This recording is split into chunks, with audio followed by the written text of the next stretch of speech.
Anne-Sophie Lapix, la journaliste star s'est récemment déplacée pour présenter un journal télévisé depuis l'Ukraine.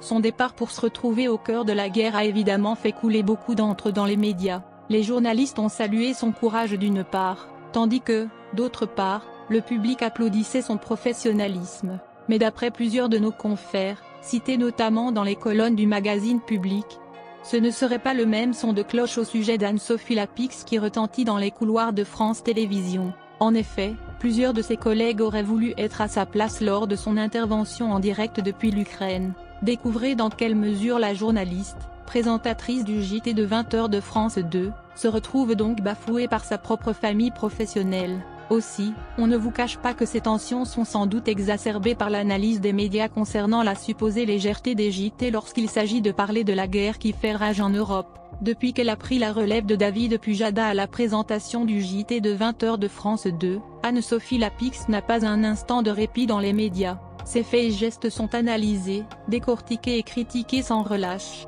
En effet, elle se retrouve à un poste qui prouve qu'elle est une brillante journaliste. Et une telle réputation ne va pas sans ce lourd revers de la médaille, à savoir, des critiques incessantes qui auraient pour objectif de la déstabiliser. Heureusement, Anne-Sophie Lapix n'est pas de celles qui ont froid aux yeux. Formée chez LCI, elle fait indéniablement partie des journalistes les plus compétentes de sa génération. Travaillant ensuite pour Zone Interdite, elle est familière avec le journalisme d'investigation et surtout avec les sacrifices que celui-ci impose. Dès 2006, Anne-Sophie Lapix devient le joker des éditions du week-end des JT de TF1. Et 2 ans plus tard, elle prend la tête du magazine politique Dimanche Plus sur Canal+. Enfin, les fans n'ignorent pas qu'elle a été l'animatrice de C'est à vous, sur France 5, entre 2013 et 2017. Émission qu'elle quitte pour finalement prendre la relève de David Pujada au JT de 20h de France 2. Néanmoins, malgré cette brillante carrière journalistique, des confrères d'Anne-Sophie Lapix chez France Télévisions semblent persuadés qu'elle n'avait pas sa place en Ukraine. Ou plutôt, ils sont nombreux à estimer qu'ils auraient été plus légitimes qu'elle sur place. Anne-Sophie Lapix se retrouve donc encore une fois, malgré elle, au cœur d'une polémique. Ce sont, d'après nos confrères du magazine Public, des propos recueillis par le magazine Ici Paris qui tirent la sonnette d'alarme. Selon eux, Thomas Soto mais aussi Laurent Delahousse auraient trouvé dommage de voir Anne-Sophie Lapix en Ukraine à leur place. Mais ce sont aussi des tensions intestines à France Télévisions qu'il est possible de retrouver dans les colonnes du journal Le Parisien. Une fois étudiés les différents scénarios, l'option Soto a finalement été écartée.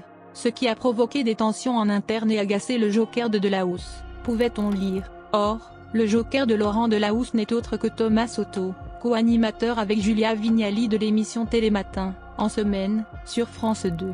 Anne-Sophie Lapix peut sans doute se réjouir que de telles déclarations n'aient pas été dites publiquement, mais le fond reste le même. Selon Ici Paris ensuite, Laurent Delahousse aurait donc lui aussi été mécontent de ne pas avoir été choisi pour intervenir depuis l'Ukraine. Le journaliste aurait, lui aussi, assez mal pris cette mise en avant d'Anne-Sophie Lapix. Il aurait préféré et apprécié qu'on fasse appel à lui, pouvait-on lire.